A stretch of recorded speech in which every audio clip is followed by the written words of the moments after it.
when I was in Ireland, I was going around talking to the fans and stuff, and I was signing stuff. Somebody gave me a shock bet in Ireland. Yeah, good. I picked it up. They're really light. Yeah. I picked it up and look. I go, no. You're not getting me with that. See?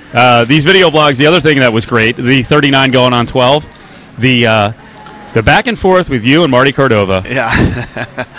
Come on. I mean, that was hilarious. Well, me and Marty have been friends since we were 12, so yeah. Explain what happened. You guys had like a lift-off, and then you're doing a running competition, and he was pissed because he didn't do well. Right. And he cost Lorenzo Fertitta $10,000. Lorenzo Fertitta, my partner, my best friend, we're together every day. We do everything. Bet on Marty Cordova and didn't bet on me. Because he's a world-class athlete and this and that. And he said after he lost his $10,000, I should have never. I know not to bet against you, man. Is he a world-class athlete? Marty? I don't know about anymore. Yeah, I think he was at one time. But, he, listen, I've never been, Well, I've never been a major leaguer either, but, I don't know that he's not, he's not a 1,500-meter runner either. It's true. It's true, but he talked a lot of, you know what I mean? Didn't he talk a lot of smack? It was ridiculous, Like he was Carl Lewis or something. I love it. Well, Dave and I were talking about this last week, that, it doesn't matter what level athlete you were as a guy. As you get older, you still believe you can do what you used to do. Oh, and you were great at what you used to do, too. You get better, yeah. Well, one of the things about the blog, we did this thing when we were in Ireland, okay? And the fans in Ireland were awesome. It was a great experience. There's nothing to do there. I got to shoot this. I usually shoot these video blogs the week of the show. I got this meeting and that meeting. I'm going to do this PR and all this stuff. There was nothing to do. Yeah. Fans were on there going, oh, this is the data ego trip. He's working on. If I didn't do that, there'd be no video blog. There was nothing to do. We stayed at this hotel, and we'd ask the people at the hotel, so what is there to do today? And everybody'd be like, the people who live there go, there's nothing to do here today. Have you been to the Temple Bar yet?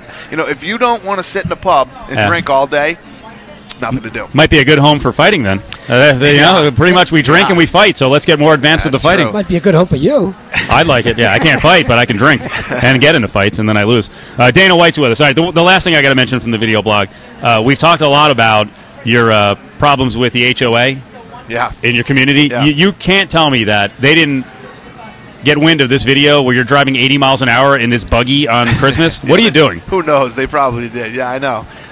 First of all, how much is that thing? How much did it cost? Yeah. I don't know, $12,000 or $13,000. He's got nice. He's got a $12,000 buggy, and he's jumping speed bumps in this exclusive community. I was going to Lorenzo's house. That was a good sounder too. That was Joe Rogan as one of the kids falls out of the buggy.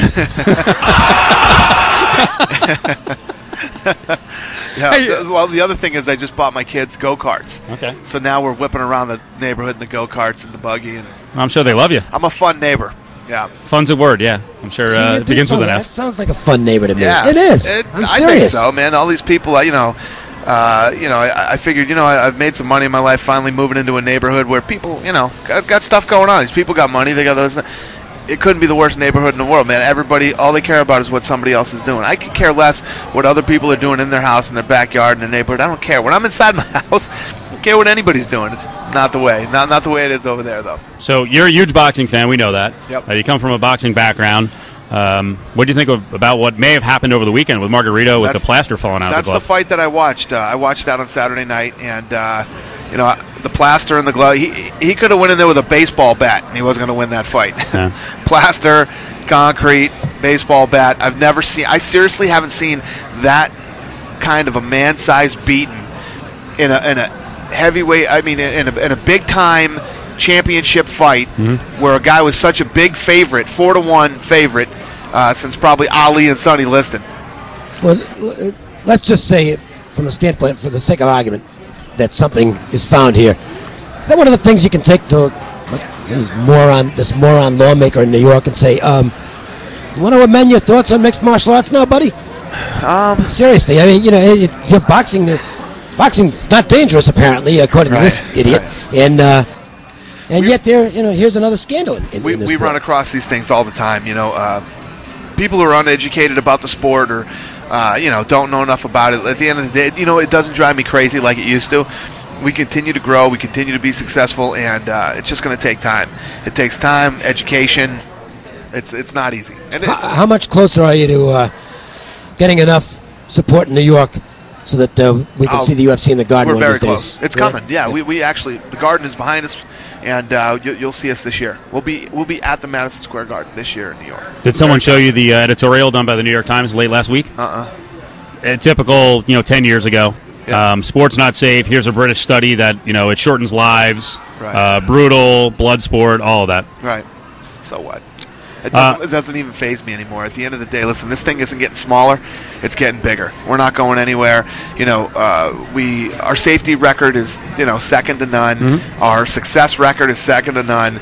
We continue to grow. It's safe. When we go into these cities, there's a $12 to $15 million impact to the city.